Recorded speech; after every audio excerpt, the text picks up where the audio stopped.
1993년 10월 위도와 격포를 운행하는 서해 페리호가 침몰됐습니다. 그때 그 배의 정원은 221명이었지만 주말이기 때문에 낚시꾼들이 많이 몰려서 362명을 태우고 가다가 좋지 않은 기상 여건을 이기지 못하고 침몰합니다. 그때 292명이 사망하게 되어졌습니다. 그게 21년 전 얘기입니다. 21년 후 우리는 거의 비슷한 사건들을 만나게 됩니다. 많은 부조리와 탐욕들과 어처구니 없는 실수들, 그 모든 것들이 결합되어 있는 것으로 억울한 사람들이 죽어나가는 일들을 본다는 것이죠. 그런데 21년이나 지났는데 여전히 사망자의 수를 줄일 수 없음을 보게 된다는 것이죠. 그렇게 기술이 발달했다고 하는데, 그렇게 발전된 기술을 통하여 어디에 뭐가 있는지 정확히 알 수 있고 안방까지 들여다볼 수 있다라고 하고, 얼마나 빛의 속도로 빨리 움직이고 얼마나 높은 것들을 세울 수 있고 얼마나 무거운 것들을 들어 올릴 수 있고, 그러한 발달된 기술들을 자랑하는 20년 동안의 시간이 있었는데 20년 전이나 지금이나 물에 빠진 사람을 구하지 못하는 것은 똑같다라는 것을 보게 됩니다. 많은 아이들이 뉴스를 보면서 그런 얘기를 한답니다. 왜 못 구하냐고, 왜 못 들어가냐고. 왜냐하면 아이들이 알기에 지금 이 시대는 굉장히 기술이 발달된 것처럼 알고 있거든요. 많은 영화나 매체를 보면은 뭐 무거운 거 번쩍번쩍 들고 없는 거 미션 임파서블, 뭐 불가능한 게 없이 다 뭐든지 해내는 기술들이 다 있는데 왜 못 들어가냐는 거죠. 왜 파도 1, 2m를 정복하지 못하고 조류가 좀 센 거를 극복하지 못하고 2, 3cm밖에 되어지지 않은 시계를 왜 더 멀리 보지 못하냐는 거죠. 이렇게 스마트폰 하나로 모든 것들을 할 수 있는 이 시대에, 지난주에 그런 얘기를 많이 듣습니다. 무기력함을 느낀다. 그렇죠. 뭔가 굉장히 잘 해낼 수 있을 것 같은 많은 기술과 힘을 가졌다라고 생각했지만 역시 사람의 발달된 기술은 자연 앞에 아직은 무기력하다라는 것이죠. 조금만 파도가 쳐도, 조금만 조류가 심해도 그걸 뚫지를 못한다는 겁니다. 잠수부들이 800명이 동원됐습니다. 왜 800명이 들어가서 빨리 구조해내지를 못할까? 아무리 좋은 잠수 장비를 갖고 있다 할지라도요, 사람이 들어가서 25분 이상 작업을 할 수가 없답니다. 아무리 좋은 잠수 장비를 갖고 있어도. 그리고 25분 작업하다가 올라온 사람은 12시간 이내로 다시 물속에 들어갈 수 없답니다. 그러니 800명이 있어도 25분 올라갔다가 좀 내려가면 시간 다 되니까 견디지 못해 또 올라와야 되고, 또 내려갔다 또 올라가야 되고, 그 사람 또 오래 못 내려가니까 또 다른 사람들이 투입되고, 답답하지만 그게 우리의 현주소이다라는 것이죠. 사람의 기술이 놀랍게 발달했지만 사람의 탐욕의 기술을 쫓아가지 못하고 있다는 것이죠. 많은 규제와 제도를 통하여 보완했다라고 얘기했지만 사람들의 탐욕에 발전되는 속도를 사람의 기술과 제도는 따라가지 못하고 있다는 것을 다시 한번 인정할 수밖에 없는 그런 시간들을 우리는 겪고 있다라는 것입니다. 이번에는 많은 아이들이 정말로 어처구니 없이 그 안에 갇혀 있는 그러한 일들을 통해서 우리가 무기력함을 느끼게 되지만, 솔직히 이러한 무기력함은 어제 오늘의 얘기가 아닌 겁니다. 많이 죽게 되어져서 더 무기력하고 적게 죽어서 덜 무기력한 건 아니다라는 얘기죠. 몇 주 전에 계모에게 의해서 맞아 죽은 아이의 얘기를 저희들은 큰 충격으로 받아들였습니다. 우리는 그렇게 분노하고 화났지만 지금 이렇게 많이 힘들어하고 무기력해하지는 않았죠. 그러나 우리의 무기력의 시작은 그때도 분명히 있었다는 것입니다. 한 해 아동학대로 작년 한 해 신고되어진 건수가 6,800여 건 된다고 합니다.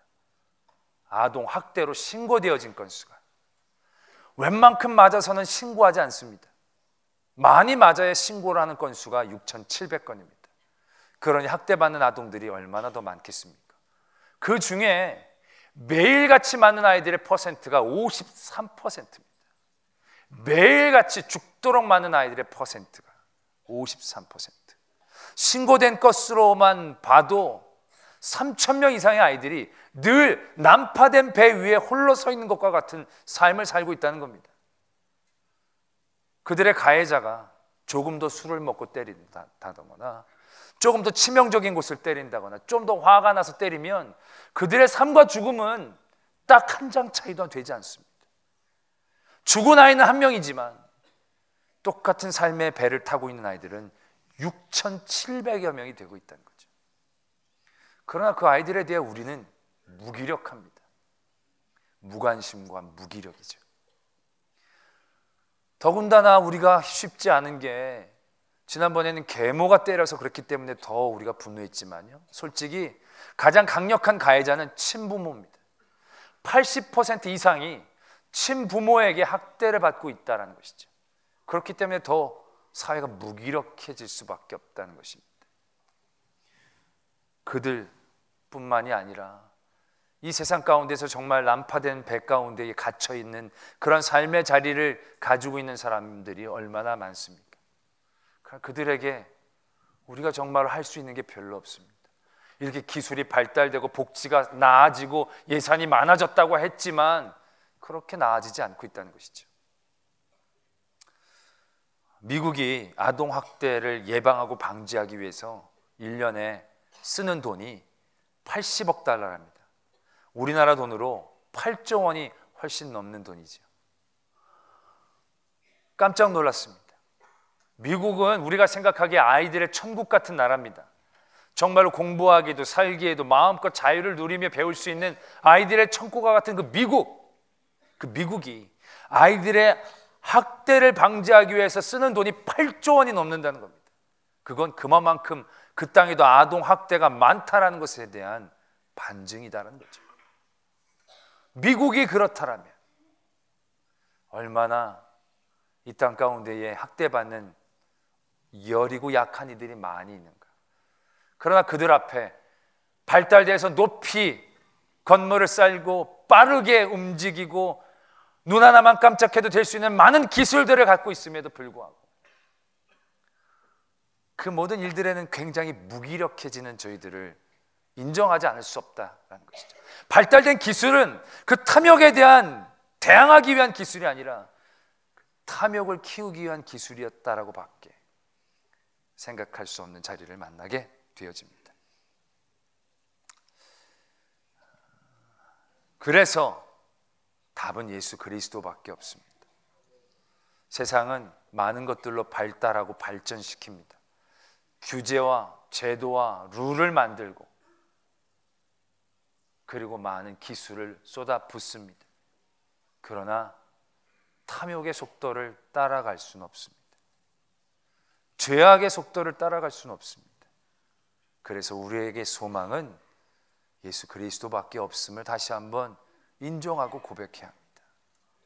예전엔 기도했던 병들이 약이 개발되어져서 기도하지 않고 약에게 의지할 수 있는 부분들이 생겨났습니다. 예수님에게 나아가지 않고도 나을 수 있는 병들이 많이 생겼습니다. 그러나 그 발전 속도만큼 또 세상의 기술이 따라잡을 수 없는 병들이 우리의 탐욕으로 인하여 생기고 있다는 것, 우리가 따라가고 소망으로 만들고 있다라고 생각하지만 절대로 우리가 만든 소망은 세상의 모든 악을, 세상의 모든 탐욕을 이겨낼 수 없다는 것 인정해야 합니다. 예수님, 그분이 우리에게 있는 유일한 답이 되어진다라는 것입니다. 금요일 날 성만찬 예배를 드리면서 그런 말씀을 나눴습니다. 예수님도 왜 나를 버리십니까? 라는 하나님의 부재와 침묵의 시간들을 맞이하셨다는 거죠. 굉장히 괴로워하셨습니다. 그래서 왜 나를 버리셨습니까? 어떻게 이러실 수 있습니까? 그러한 하나님 앞에서의 토로를 내어놓습니다. 그러나 하나님께서는 그때 침묵하고 계신 게 아니었다는 거죠. 하나님은 그때 가만히 계신 게 아니었다는 것입니다. 예수님이 돌아가시고 나서 휘장이 위에서부터 아래로 찢어지고 지진이 나고 무덤이 열리고 잠자던 성도가 일어났다라고 엄청나게 많은 일들이 일어나고 있었음을, 말씀이 적고 있음을 우리는 보았습니다. 하나님의 침묵은 침묵이 아니었다는 것이죠. 하나님의 부재는 부재가 아니었다는 것이죠. 하나님이 너무 많은 일들을 하고 계시기에 우리가 느끼지 못했을 뿐이다라는 것을 보았다는 것입니다. 그래서 우리는 그러한 삶의 자리에서 하나님을 더욱더 의지해야 한다, 그런 말씀을 드렸습니다. 시편 13편의 말씀에서도 그러한 말씀이 적혀져 있죠.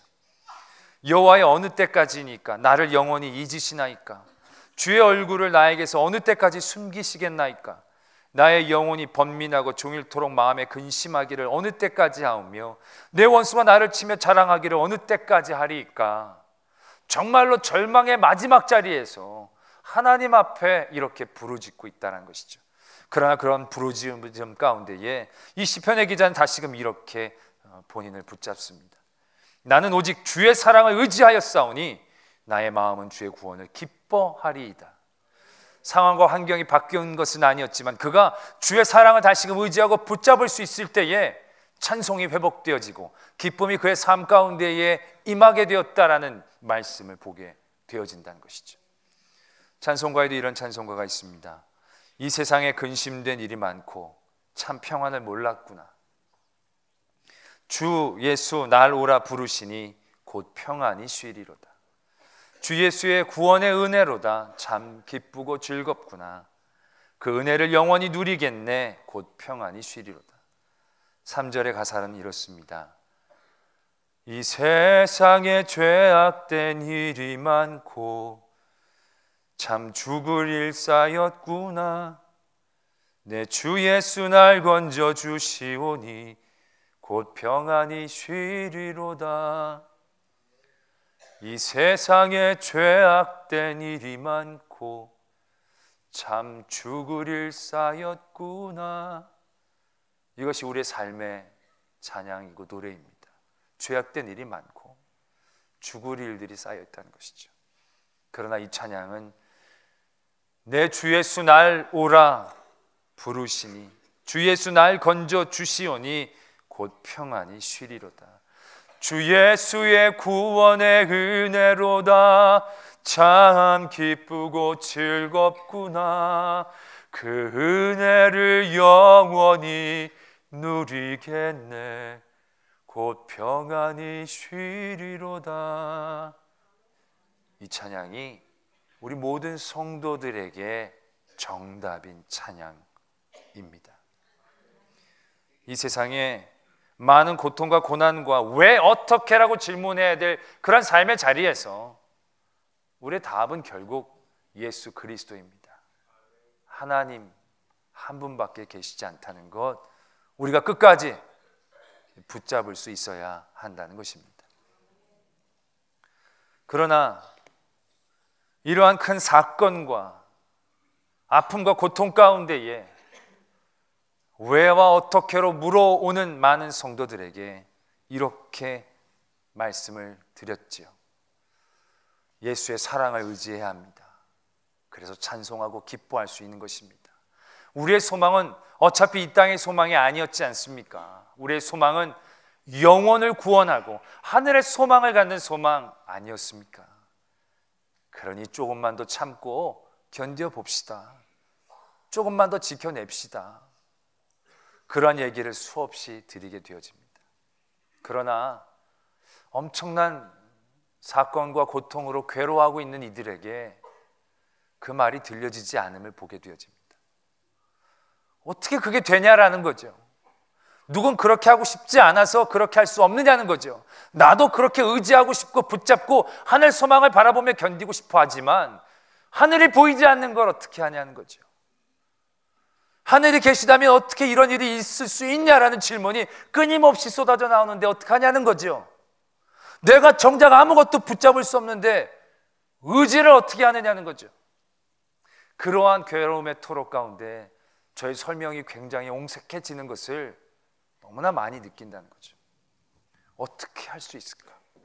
내가 무엇을 해줄 수 있을까? 고민하게 되어진다는 것입니다. 지금 우리가 사는 삶의 자리에서 그러한 삶의 순간 가운데 있는 여러분들, 주님의 사랑을 의지하라고 하지만 의지가 쉽습니까? 주님이 나를 구원해 주신 십자가의 부활을 기억하라고 하지만 그게 기억이 됩니까? 그걸 기억한다 할지라도 그게 나에게 어떠한 실제적인 역할을 만들어낼 수 있느냐는 거죠. 무기력해진다는 것입니다. 어떻게 하면 근데 그것이 맞는 얘기인데 얘기해 줄 수 있을까? 느끼게 해줄 수 있을까? 고민하게 되어집니다. 어떻게 시편의 기자는 그럴 수 있었을까? 고민하게 되어집니다. 이 시편의 기자가 적들에게 둘러싸여 있습니다. 사방이 대적이고 좋은 일은 하나도 없습니다. 모든 게 다 절망입니다. 그런데 어떻게 주의 사랑을 의지할 수 있었을까요? 그가 그동안에 배운 성경 구절들을 다 암송함으로 인해서 그것이 가능했을까요? 아니면 그가 철저한 신앙교육과 성경교육을 받았기 때문에 그 말씀의 교육에 의해서 그런 상황들 가운데에서도 그 사랑을 의지할 수 있는 힘을 얻을 수 있었을까요? 아니다라는 겁니다. 저도 힘들고 어려운 삶의 자리를 경험했었을 때 성경 구절이 잘 떠오르지 않더라고요. 뭐든지 오랫동안 교회를 다녔는데 왜와 어떻게 질문들을 놔도 짓누를 수가 없더라고요. 그러나 우리가 그런 삶의 자리에서 크게 잘못 생각하고 있는 한 가지가 있었다는 것입니다. 오늘 말씀에 우리 주 예수 그리스도의 아버지 하나님을 찬송하리로다. 그의 많으신 긍휼대로 예수 그리스도를 죽은 자 가운데서 부활하게 하심으로 말미암아 우리를 거듭나게 하사 산 소망이 있게 하셨다. 말씀은 적고 있습니다. 바로 이겁니다. 고통과 절망의 자리에서 주님을 의지하고 주님의 사랑을 붙잡고 하나님이 우리의 답이다라고 깨닫게 되어지는 건 이론이 아닙니다. 신학이 아닙니다. 그건 사건이어야만 합니다. 왜냐하면 살아계신 예수 그리스도를 만나기 때문입니다. 살아계셨었던 예수 그리스도의 기록을 보고 힘을 얻는 게 아니고 하나님이 도와주셨던 많은 사람들의 역사를 보고 얻는 것이 아니고 바로 그 살아계신 십자가에서 죽으셨지만 다시 부활하신 예수 그리스도, 승천하셔서 다시 살아계셔서 우리와 함께 하시는 산소망이신 예수 그리스도, 그 살아계신 하나님, 그 예수 그리스도와 우리와 만나주시는 사건이 있었기 때문에 그러한 모든 일들이 가능하다라는 것을 우리가 분명히 깨달아야 한다라는 것입니다. 이 땅 가운데 하나님의 부재와 하나님의 침묵, 아니 하나님이 존재하지 않으신 것 같은 그런 많은 삶의 역사들을 바라봅니다. 수없이 많은 수백만의 사람들이 아무런 죄도 없이 유대인이라는 이유만으로 죽었습니다. 한 미친 사람과 그 사람을 추종하는 사람들에 의해서 수백만이 죽었습니다. 수백 명이 아닙니다. 수백만입니다. 여러분, 수백만이 얼마나 많은 숫자인지 아십니까? 10,000명도 시청 앞에 모이면 얼마나 많은 숫자입니까? 수백만이 그냥 가스 실어서 죽어나갑니다. 이러한 모습을 보며 어떻게 하나님을 계시다라고 얘기할 수 있겠습니까? 그뿐만이 아닙니다. 인류의 많은 역사 가운데에 우리가 도저히 왜와 어떻게를 해결할 수 없는 많은 전쟁과 기근과 재난과 전염병과 질병들을 수없이 많이 우리는 보았고 경험했습니다. 왜, 어떻게 설명이 안 됩니다. 그러나 그럼에도 불구하고 하나님을 믿는 신앙은 계속되어져 왔다는 것입니다. 어떻게 그게 가능하냐는 거예요. 설명이 안 되는데 어떻게 그렇게 가능할 수 있냐는 것이죠. 우리의 신앙은 이론이나 철학이 아니기 때문에 그렇습니다. 이렇게 하신 예수님이 이렇게 해서 하늘을 예비하셨기 때문에 그걸 믿으면 너희도 갈 수 있어. 그러니까 이런 방종 시간에 우리가 들어가면 이렇게 하면 우리가 될 수 있어. 그렇게 믿는 게 아니거든요.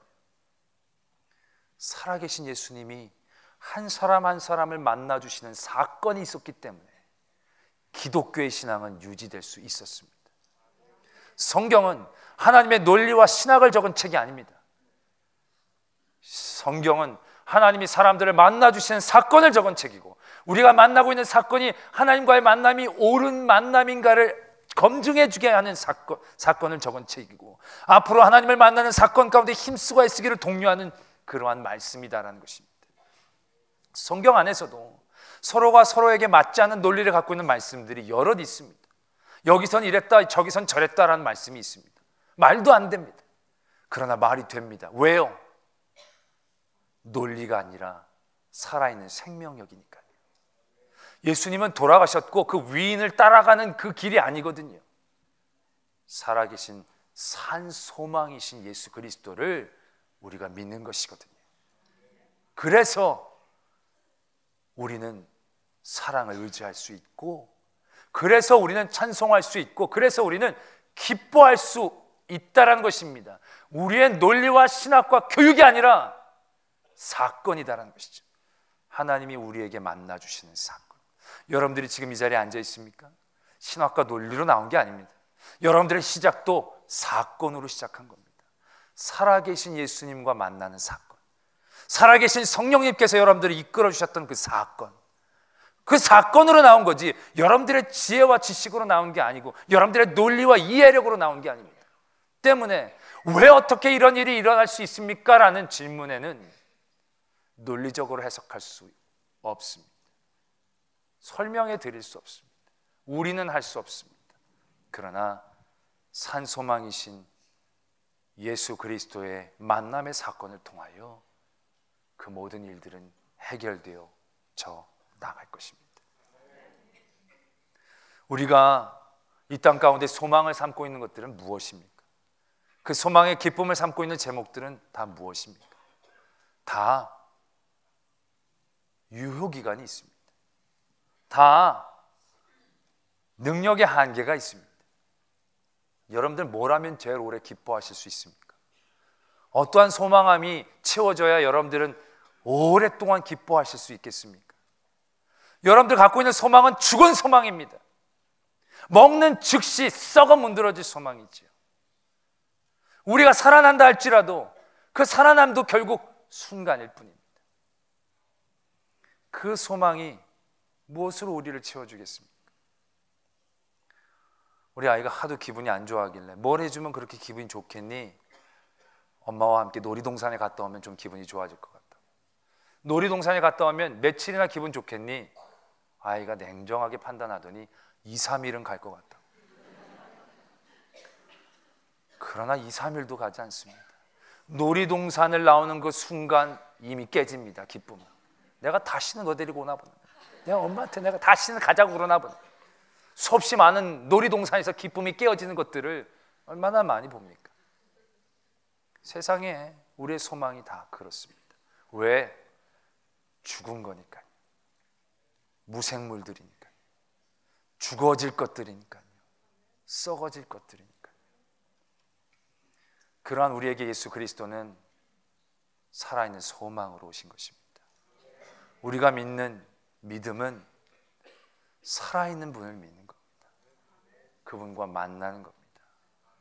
이론과 해석이 아니라 우리에게 필요한 건 사건입니다. 저 사고가 왜 일어났는지, 왜 대책을 못 세웠는지, 앞으로 어떻게 했는지, 그것보다도 더 중요한 건 예수 그리스도가 만나주신 사건들이 우리들 한 사람 한 사람의 삶 가운데 다시금 이루어져야 하는 것입니다. 때문에 우리가 바라고 원해야 될 것은 이해력이 아닙니다. 사건이 필요합니다. 만남이 필요합니다. 우리가 간절히 사모해야 될 건 왜가 아니라 빨리 만나 주십시오. 다시금 깨닫게 해 주십시오. 그 어려움과 고통 가운데 있는 사람들에게 무슨 논리와 무슨 이론과 무슨 물질이 위로가 되겠습니까? 얼마를 줘야 위로가 되겠습니까? 얼마나 많은 말로 얼마나 많은 사람들이 눈물의 편지를 줘야 위로가 되겠습니까?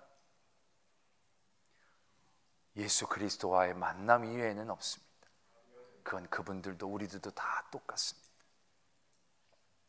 지금 우리에게 필요한 소망, 그 소망을 바꿔야 합니다.